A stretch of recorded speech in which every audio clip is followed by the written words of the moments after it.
It's part 6 of our conversation with John Helliwell. I'm John Beaudin from Rock History Music. Was Famous Last Words the most challenging Supertramp album, or because of Roger leaving?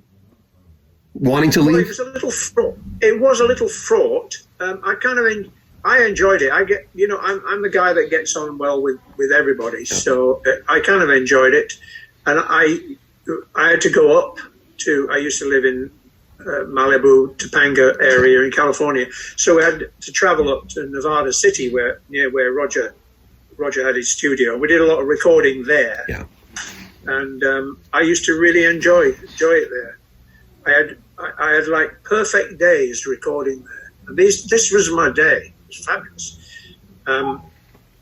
Get up in this little motel, have a cup of tea or something, and go out on a 2-hour bicycle ride through the hills, and just come back, have a shower, have a nice walk, mile or two walk to the town, and have a really good sort of American breakfast, which was kind of part lunch, part breakfast, eggs and stuff, and then have a 3 or 4 mile walk again to the studio.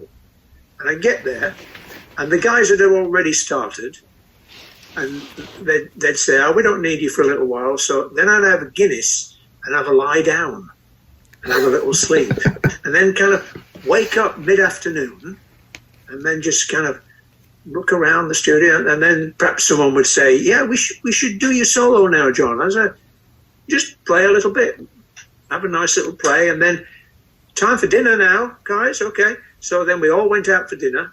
And then we came back to the studio and did a bit more work, and then back to the little motel that I stayed in. So those were my days doing that album. It was great. Oh my God! That's like heaven. It was a little paradise thing. So I got my exercise, got my nice food, got a little lie down, got half a pint of Guinness, and a little playing on the side too. No kidding. Jeez. Oh, I didn't know that, because one of the fans had said, well, obviously with Roger, and there was a thing where Roger was keeping his best songs, and on some level, if that was true, I can understand that, and Rick as well. But I really like that album a lot. Well, I think we kept enough songs to make a really good album, to be honest. Yeah. I know there's the title, Famous Last Words. Ooh, what's going to happen now? And then obviously Roger was going to be leaving, but we had a fabulous tour after that. The next year, '83, it was really good. The thing that you listened to, I'm not sure if your interviews were in that. There's one of them where I include a lot of your interviews. The interview you did with Steve Burgess in Edmonton. I don't know if the one you heard was with featured interviews. I forget which one had. One had interviews, one didn't. And Dave Mendenhall was in one of those as well. He was in one of those. Oh, right. Yeah. Yeah. What was the mood like? Was it with the 2 albums after that, which I also enjoyed because I'm a fan of Rick's? Was the mood any different then, or for you was it just get the job done? No, it was a different mood. There wasn't. We didn't have the dichotomy or the anything happening between Rick and Roger, because Roger had gone, so it became Rick's band. It's Rick's band, and we decided that doing the first album, Brother Where You Bound, was something that we really were into doing it, and we wanted it. We wanted the whole thing to be a lot more gritty and serious. Yeah. No kind of poppy stuff, really. No, that doesn't mean to say that we didn't enjoy playing the Roger stuff, but it was Rick's band, and we decided that we'd have to make a mark on that in that direction. So we're very happy making Brother Where You Bound. Yeah. Washing of the Water, the Peter Gabriel song. That was a big album for me because he was coming off that big commercial, done really well with So, obviously. I didn't know it. I didn't know that song before.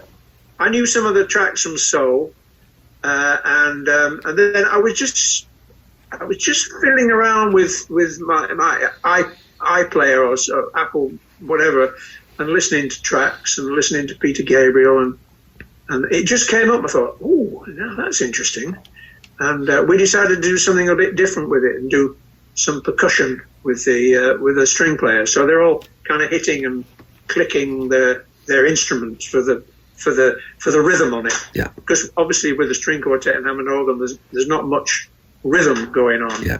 You know, it's got to be usually in your head. So I thought it was a good tune. Okay, Daniel Sequin, sax players that you like the most? At the moment, well, my favourite of all time is Cannonball Adderley, the alto saxophonist. Yeah.